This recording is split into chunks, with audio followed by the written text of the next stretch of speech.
मैं सुबह सुबह जब अपने कमरे से निकली तो आज भी रोजाना की तरह मेरी माँ दादा के कमरे से रोती हुई निकल रही थी। मैं उन्हें देखकर ठिठक गई। उनकी सुर्ख भीगी आंखें सब बता रही थी कि चीख चीख कर ऐलान कर रही थी। ऐसा रोजाना ही होता था। मुझे अब अपनी माँ के लिए परेशानी होने लगी थी। वह क्यों इस हाल में निकलती थी? वह दादा के कमरे में जाना क्यों नहीं छोड़ती थी? आखिर दादा ऐसा क्या बोलते थे या ऐसा क्या करते थे कि मेरी माँ इस हाल में थी? मेरी माँ दादा की बीमारी के बाद से रात को दादा के कमरे में सोती थी, मगर हर सुबह ऐसे ही रोते हुए कमरे से निकलती थी। मुझे ये बात दिन ब दिन उलझाती जा रही थी। आखिर ऐसा क्या होता है? मेरी माँ हर सुबह कमरे से रोकर निकलती थी और हर रात झिझकती हुई फिर भी दादा के कमरे में सोने जाती थी। इस सब में दो बातें मैंने नोट की थी। न माँ दादा के कमरे में सोना छोड़ती थी, ना ही रोना छोड़ती थी।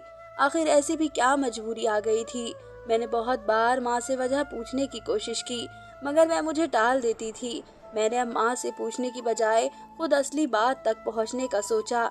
इस शाम मैंने अपनी माँ को बहाने से किसी काम का बोलकर पड़ोसियों के घर भेजा और खुद जाकर दादा के कमरे में सो गई। दादा फिलहाल तो नींद में गुम थे। मुझे यही अंदाजा था कि अगर मैं वहाँ सो जाऊंगी तो फिर मेरी माँ मुझे नहीं उठाएगी और खुद दूसरे कमरे में सो जाएगी। मगर रात को जब मेरी माँ घर लौटी तो मुझे दादा के कमरे में सोया हुआ पाकर बुरी तरह घबरा गई। उन्होंने मेरे करीब आकर मुझे बहुत जगाने की कोशिश की और आहिस्ता से पुकारने लगी। उनकी पूरी कोशिश थी कि मैं जागूं तो वह मुझे दूसरे कमरे में भेज दे। मैं जो जागी हुई थी सोने का ड्रामा करके पड़ी रही और अपनी माँ के इस रवैये पर हैरान भी हो रही थी। अगर वह रोजाना दादा के कमरे में सो सकती थी तो एक रात मैं अपने दादा के कमरे में क्यों नहीं सो सकती थी? मैं चुपचाप पड़ी रही तो थक कर मेरी माँ दूसरे कमरे में चली गई। अब ये बात सिर्फ मुझे और मेरी माँ को पता थी कि आज रात मैं दादा के कमरे में सो रही हूँ। मेरे दादा इस बात से अनजान थे और अब तो उन्हें दिखाई भी कम देता था। उनकी नज़र काफ़ी कमज़ोर हो गई थी और जब रात को मेरे दादा की आंख खुली तो उन्होंने अंधेरे की वजह से मुझे नहीं पहचाना और यही समझा कि हमेशा की तरह मेरी माँ उनके कमरे में मौजूद है। इस रात दादा ने मुझे मेरी माँ समझकर मेरे साथ जो हरकत की वह मेरी रूह फना कर गई थी। उनके अल्फाज सुनकर मैं अपनी जगह से हरकत नहीं कर पा रही थी और फटी फटी आंखें लिए चुपचाप पड़ी हुई थी। दादा अपनी जगह से उठकर मेरे पास आ चुके थे और मैं जैसे पत्थर बन चुकी थी। मुझे दादा के अल्फाज पर अपनी माँ के लिए रोना आ रहा था। अपने दादा की संगदिली पर मुझे उनसे नफरत सी महसूस हो रही थी और अपनी माँ की रोती हुई आंखें याद आने लगी थी। मेरा दिल चाह रहा था मैं उठकर अपने दादा को बता दूं कि मैं उनका सच जान चुकी हूँ, मगर मैं इतनी गुम थी कुछ कह नहीं पाई, ना ही कुछ बोल पा रही थी। मुझ पर मेरी माँ की रोती आंखों का राज एक ही रात में खुल गया था और ये हकीकत मेरे लिए जानलेवा थी। मेरा नाम सुमन है। मैं अपनी माँ की इकलौती औलाद थी। हमारे घर एक छोटे से इलाके में था। मैं हमेशा से ही अपनी माँ और दादा के साथ रहती थी। मेरे बाप का बचपन में ही देहांत हो गया था। मैं लापरवाह किस्म की लड़की थी। मेरी माँ बहुत गुमसुम रहती थी, मगर मैं कभी उनकी इस हालत के बारे में नहीं सोचती थी। जब से मैंने होश संभाला था उनको ऐसे ही देखा था। मुझे लगता था मेरी माँ का मिजाज ही ऐसा है। दादा की अपनी दुकानें भी थी। वह घर का खर्च चला रहे थे, मगर खर्च बहुत कम देते थे और अपने ऊपर ज्यादा पैसा लगा देते थे। वे बहुत फुर्तीले थे और दोस्ती भी बहुत रखते थे। वे अपना सारा पैसा दोस्तों और जानने वालों पर उड़ाते रहते। अम्मी से और मुझसे भी दादा का रवैया कुछ खास अच्छा नहीं था। माँ और दादा ज्यादातर बात नहीं करते थे, बस यही अंदाज में एक दूसरे से बात करते। ऐसा लगता था उन दोनों के बीच ताल्लुकात कुछ खास अच्छे नहीं रहे थे। तरस तरस कर खर्च पूरा करने की वजह से मैं चिड़चिड़ी होने लग गई थी। मेरे हर वक्त नाराज रहने की वजह से मेरी माँ ने मोहल्ले के घरों में काम करना शुरू कर दिया। माँ की मेहनत की वजह से हमारे हालात भी कुछ बेहतर होने लगे थे। मुझे माँ का बहुत दुख भी होता था कि सारा दिन घर के काम भी करती हैं और बाहर के काम भी करती थी, मगर कभी बोलती नहीं थी कि मैं थक गई हूँ। अगर मैं उनसे कोई बात करती, सवाल जवाब करती, तो जवाब में गहरी खामोशी मिलती। माँ हर वक्त कुछ सोचती रहती थी। ऐसा लगता था उनके दिमाग में कोई बहुत बड़ी जंग छिड़ी हो। उन्हीं दिनों दादा की तबीयत खराब रहने लगी। बुढ़ापा अब उनकी फुर्ती पर असरअंदाज होने लगा था। जोड़ों के दर्द से अक्सर उनकी हालत खराब रहने लगी थी। अक्सर ही बुखार हो जाता था। अचानक से ही उनकी सेहत गिरती चली जा रही थी। वे अक्सर घर में पड़े रहते थे। उनके मोहताज भरी जिंदगी की वजह से माँ सब काम छोड़ छाड़ कर उनकी खिदमत में लग गई थी। मैंने घर का काम संभाल लिया और दुकानें किराए पर चढ़ा दी गई। दुकानों के किराए से दादा की बीमारी का इलाज और हमारे घर का खर्च चलने लगा था। मैं घर के बाकी कामों में तो माँ की मदद कर देती थी, मगर सुबह का नाश्ता माँ अकेली बनाती थी, क्योंकि मैं देर से जागने की आदी थी। दादा की हालत बहुत खराब हो चुकी थी, निहायत कमजोर से हो गए थे, जिसकी वजह से उनका उठना भी मुश्किल हो गया था। एक रात दादा की तबीयत बहुत खराब हो गई। हम सुबह उठे तो वे बुखार से जलते बेजान हो चुके थे। मोहल्ले वालों की मदद से हम माँ बेटी उनको अस्पताल ले गए और पूरा दिन उनकी हालत बेहतर होने में लग गया। इस वाक्य के बाद से माँ डर गई और दादा का ख्याल रखने के लिए रोज रात उनके कमरे में ही सोने लगी। शायद ये माँ की मोहब्बत का नतीजा था कि दादा बेहतर होने लग गए। अब दादा का रवैया हम माँ बेटी के साथ बदल गया था। वे मुझे बहुत प्यार देने लगे थे, मगर अब मैं हर वक्त गुमसुम गुमसुम सी रहती थी। एक रोज मेरी आंख सुबह जल्दी खुल गई। मैं कमरे से बाहर निकली तो माँ इस वक्त दादा के कमरे से निकल रही थी। उनकी आंखें रोकर भीगी हुई थी। मैं रोते हुए जाकर बाथरूम में बंद हो गई। मैं हैरान हुई और अचानक दादा का ख्याल आने पर मैं डर कर उनके कमरे की तरफ भागी। मुझे लगा कि शायद दादा को कुछ हो गया था, जिसकी वजह से माँ रो रही थी, मगर दादा सामने अपनी जगह पर सुकून से सो रहे थे। मैं सर झटकती अपने कमरे में चली गई। इसी तरह अब अक्सर ही मेरी आंख सुबह को जल्दी खुलने लगी थी। मैं जब भी उठकर जाती, माँ इसी तरह दादा के कमरे से रोते हुए निकल रही होती थी। यह अब मामूली बात बन चुकी थी, जो मेरे लिए परेशानी की बात थी। माँ पहले ही गुमसुम रहती थी, अब तो बिल्कुल ही चुप हो गई थी। एक सुबह वैसे ही रोते हुए कमरे से निकली तो मैंने हिम्मत करके उनसे रोने की वजह पूछ ली। मेरे सामने आ जाने पर माँ बुरी तरह घबरा गई और मुझे हटाने लगी और डांट डपट कर चुप करवा दिया। माँ हमेशा मुझे ऐसे ही डांट डपट कर चुप करवाया करती थी। जब मैं पापा के बारे में कोई सवाल करती, माँ किसी न किसी काम का बहाना सुना कर उड़ जाती। मुझे ऐसा लगता था उन्हें तो मेरे बाप से मोहब्बत ही नहीं थी। उनको कभी पापा का जिक्र करते नहीं देखा, पापा का नाम कभी उनके मुंह से नहीं सुना। बस दादा से सुना था कि पापा को दिल का दौरा पड़ा था, जिससे उनकी मौत हो गई। मगर अब माँ को रोजाना ऐसे ही रोता हुआ देख रही थी। मुझे जिंदगी में पहली बार माँ की परवाह होने लगी थी। मैं सारा दिन माँ को देखती रहती थी। वह अक्सर ही जाने किन ख्यालों में खो जाती थी। मेरी अब रोजाना ही सुबह जल्दी आँख खुलने लगी थी। मैं उठकर माँ को रोता हुआ देखती और नाश्ता बनाने में उनकी मदद करने लगती थी। मुझे माँ की फिक्र हर वक्त सताने लगी थी, मगर कुछ बोल नहीं पाती थी। मेरी माँ और मेरे बीच सहेलियों वाला रिश्ता भी नहीं था, जो उनसे सारी बातें करती, उनके दुख दर्द सुनती। एक फासला हमेशा से हमारे बीच रहा और ये फासला भी माँ का बनाया हुआ था। मैंने कई बार उन फासलों को ख़त्म करने की कोशिश की, मगर मेरी माँ थी ऐसा करने ही नहीं देती थी। मेरी माँ से बहुत शिकायतें थी, मगर फिलहाल मुझे एक गुत्थी सुलझानी थी। आखिर क्या माँ रोती हुई क्यों दादा के कमरे से निकलती है। एक दिन मैंने सोचा कि मामले की हकीकत कुछ जानने की कोशिश करूं। मैंने शाम के वक्त बहुत सोचने के बाद बहाना बनाकर माँ को पड़ोसियों के घर भेज दिया और खुद दादा के कमरे में जाकर सो गई। माँ रात को आई तो मुझे वहाँ पाकर घबरा गई और उठाने की कोशिश करने लगी, मगर जब मैं ना जागी तो थक कर कमरे से चली गई। मगर इस रात मेरे साथ बहुत अजीब वाक़या हुआ था। मुझ पर एक ही रात में माँ की अब तक खामोशी और दादा का राज खुल गया था, और दादा के बारे में मुझे जो हकीकत पता चली वे मेरी रूह फना कर गई थी। ऐसा तो मैंने कभी ख्वाब में भी नहीं सोचा था। मैं हमेशा माँ की गलती समझती आ रही थी, मगर आज पता चला मेरा दादा इतनी गिरी हुई हरकत कर सकता है, वह भी अपनी ही बहू के साथ। माँ के जाने के थोड़ी देर बाद दादा ने माँ को पुकारा तो मैं सांस रोके पड़ी रही। मेरी खामोशी पर दादा ने अचानक जो बात कही वह मुझे जी जान से हिला गई थी। दादा अचानक बोले कि निशा बेटी, मुझे इस गुनाह के लिए माफ़ कर देना। इस परेशानी के बावजूद मुझे मौत नहीं आएगी। मैं पल पल मर रहा हूँ, मुझे निजात दे दो। मैं जानता हूँ मेरा जुर्म बहुत बड़ा है और तुम्हारे सब्र को सलाम है जो आज तक एक लफ्ज़ मुँह से नहीं निकाला, वरना मैं अपनी पोती को भी मुँह दिखाने के काबिल नहीं रहता।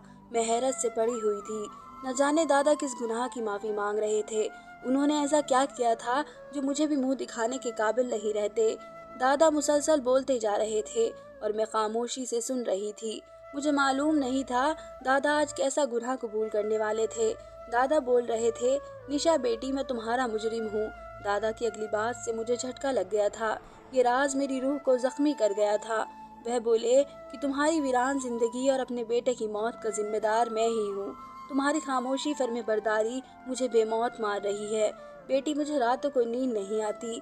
दादा रोते हुए माफ़ी मांग रहे थे, मगर मैं चुप होकर पड़ी हुई थी। मुझे लगा था मेरे बाप की मौत हुई थी, मगर दादा की बातें कुछ और ही जाहिर कर रही थी। मैं सच जानने के लिए खामोश पड़ी रही, मगर अगले ही पल दादा ने मुझे माँ समझकर जो हरकत की, वह मेरी रूह फना कर गई थी। दादा अपनी जगह से कँपकँपाकर उठे और मेरे पास पहुंचकर मेरे पैरों पर हाथ रख दिए। वह रोते हुए माफ़िया मांगते जा रहे थे। निशा बेटा, मुझे माफ़ कर दो।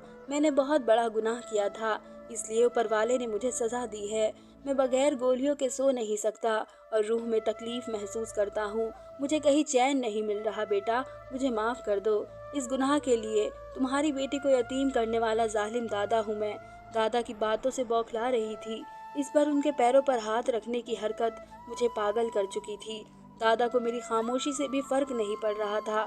शायद माँ भी ऐसे ही खामोश रहती होगी। इस रात मैं सो नहीं पाई थी। दादा पूरी रात तकलीफ और परेशानी से रोते रहे थे और माफिया मांगते रहे थे और मेरे जहन में नए सवाल जन्म ले चुके थे। भला दादा ऐसा क्यों बोल रहे थे? उन्होंने पापा को मारा। भला एक बाप अपने बेटे को क्यों मारेगा? सोच सोच कर मेरी हालत बुरी हो गई थी। ऐसा लग रहा था मेरे दिमाग की नसें फट जाएगी। जल्द मुझे मेरे सारे सवालों के जवाब नहीं मिले तो मैं अब एक और सच की तलाश में निकल चुकी थी। दादा किस गुनाह की बात कर रहे थे? ऐसा क्या कर चुके थे वे माँ के साथ और मेरे बाप की ओर कैसे मरे थे? सुबह के करीब दादा थक कर अपने बिस्तर पर गिर गए। वे कपकपाती आवाज में नींद की गोली देने की दरख्वास्त कर रहे थे। मैंने उठकर दूर रखी टेबल से उनकी दवाइयाँ उठाकर नींद की गोलियां देखने लगी। नींद की गोली मिल गई थी। मैंने वह गोली उठाकर पानी के साथ दादा को दे दी। वे खामोशी से दवा लेकर सो गए थे और कई बार तो मुझे दादा का दुख होता, मगर आज मैं खुद इतनी अजीब परेशानी में थी और दादा का आधा सच आधी कहानी मुझे परेशान कर गई थी और मुझे दादा की हालत पर दुख अफसोस नहीं हो रहा था। ऐसा लग रहा था दादा ने जाने अनजाने में ही सही मेरे बाप को मारा है। आज दादा मुझे अपने बाप का कातिल लग रहा था, मगर पूरी बात तो मुझे पता ही नहीं थी। मैं जानती थी माँ इतनी आसानी से मुझे कुछ नहीं बताएगी। इस सुबह मेरी हालत भी बिल्कुल माँ वाली ही थी। मेरी आंखें पूरी रात जागने की वजह से सूज रही थी। मुझे ये तो समझ आ गया था माँ पूरी रात दादा की रो रो कर माफिया मांगने पर सुबह इस हाल में रहती थी, मगर शायद वह माफ नहीं करती थी क्योंकि दादा उनसे लगातार माफी मांग रहे थे। अगर माँ ने दादा को माफ किया होता तो आज भी दादा माफी नहीं मांग रहे होते। मतलब दादा ने कुछ ज्यादा ही बुरा किया था माँ के साथ। जो मेरी नरम मिजाज माँ दादा को माफ नहीं कर पा रही थी और वह इतनी संगदिल हो गई थी।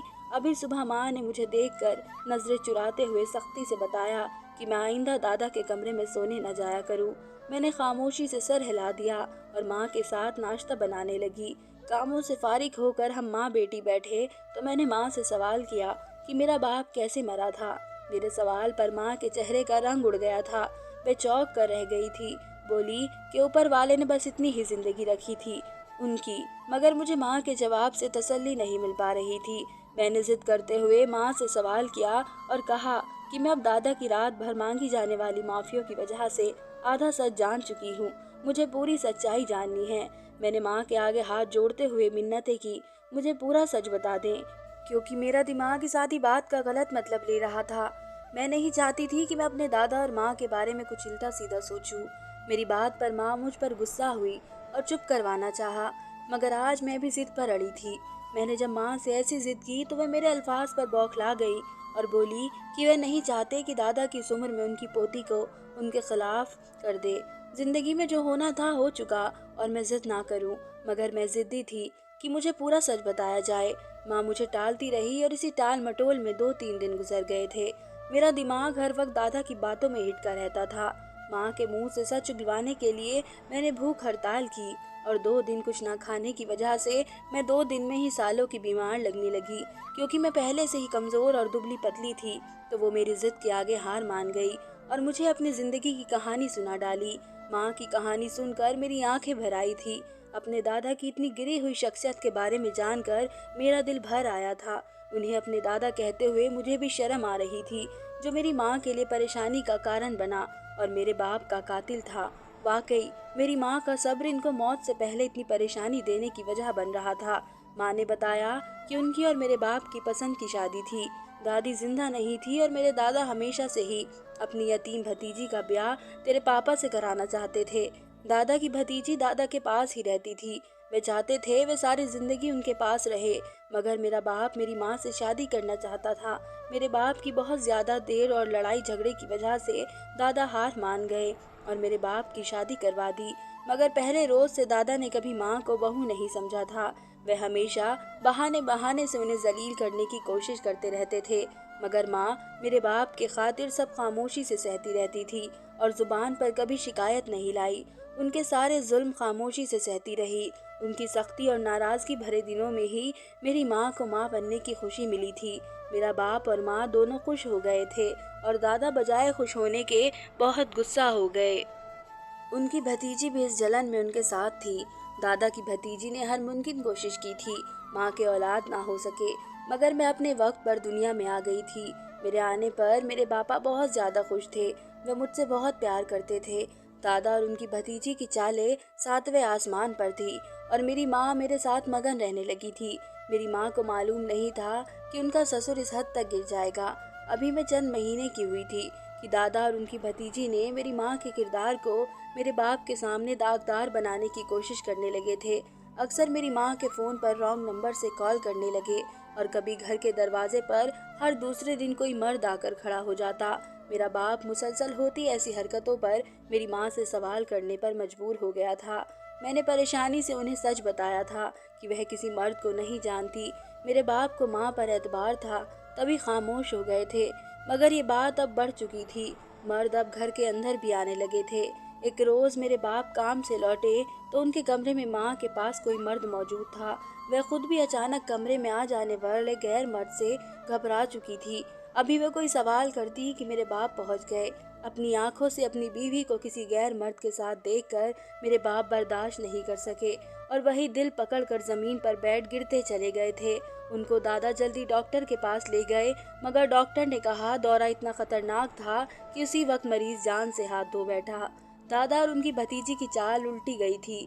मेरे बाप ने बजाय मेरी माँ को धक्के देकर घर से निकालने के खुद ही खामोशी के साथ दुनिया से मुंह मोड़ लिया था और घर में मातम मच गया था। माँ को बार बार दौरे पड़ रहे थे। मेरे बाप की मौत के बाद दादा को चुप्पी लग गई थी। जवान बेटे की अचानक मौत से वे बौखलाए बौखलाए फिरते थे और रातों को उठकर चीखने लगते थे। उनका ज़मीर उन्हें अंदर ही अंदर मार रहा था। उनकी भतीजी भी पागल हो गई थी और माँ हमेशा के लिए गुमसुम हो गई थी। वक्त गुजर गया था। दादा ने माँ को उनके हाल पर छोड़ दिया था और भतीजी का इलाज करवा कर किसी समझदार मर्द के साथ ब्याह दिया था। इस सब में सबसे बड़ा नुकसान मेरी माँ का हुआ था। उनकी बेटी यतीम हो चुकी थी और वो भरी जवानी में विधवा होकर बैठ गई थी। दादा की बीमारी के दिनों में माँ ने मेरे बाप से अपनी मोहब्बत का सबूत दादा की बीमारी में उनका ख्याल रख कर दिया था। दादा रोजाना माफिया मांगते, मगर माँ उनको माफ करने का सोच भी नहीं सकती थी। उन्हें हर बार दादा की माफी पर अपने पति का मरा हुआ चेहरा याद आ जाता था। माँ ने मुझे कहा था, सुमन मैं लाख चाहती हूँ मैं इस शख्स को माफ कर दूं जो मौत के दरवाजे पर खड़ा आखिरी दिन गिन रहा है, मगर मैं चाहकर भी इतना बड़ा कदम नहीं उठा सकती। उन्होंने अगर मेरे पति को गोली मार कर कत्ल किया होता तो मैं उन्हें शायद माफ भी कर देती, मगर जैसी हरकत तुम्हारे दादा ने की थी शायद ही कोई बाप अपने बेटे के साथ ऐसा करता हो। बहू से नफरत में इतना आगे चले गए ये तक ना सोचा। मैं उनके बेटे की इज्जत हूँ। मेरे किरदार पर कीचड़ उछालेंगे तो उनके छींटे उनके बेटे पर भी आएंगे। एक बार भी नहीं सोचा कि उनके बेटे को कितनी तकलीफ हुई होगी। आज भी मुझे उनकी आंखें याद आती हैं। उनके चेहरे पर मेरी बेवफाई का डर था। उनकी आंखों में बेयकीनी थी। उनकी शिकायत करती हुई आंखें मुझे अपने ससुर को माफ करने नहीं देती। वह उस वक्त कितनी तकलीफ में थे। उन्हें लग रहा था मैंने सच में उनसे बेवफाई की और वे सदमा नहीं सह सके।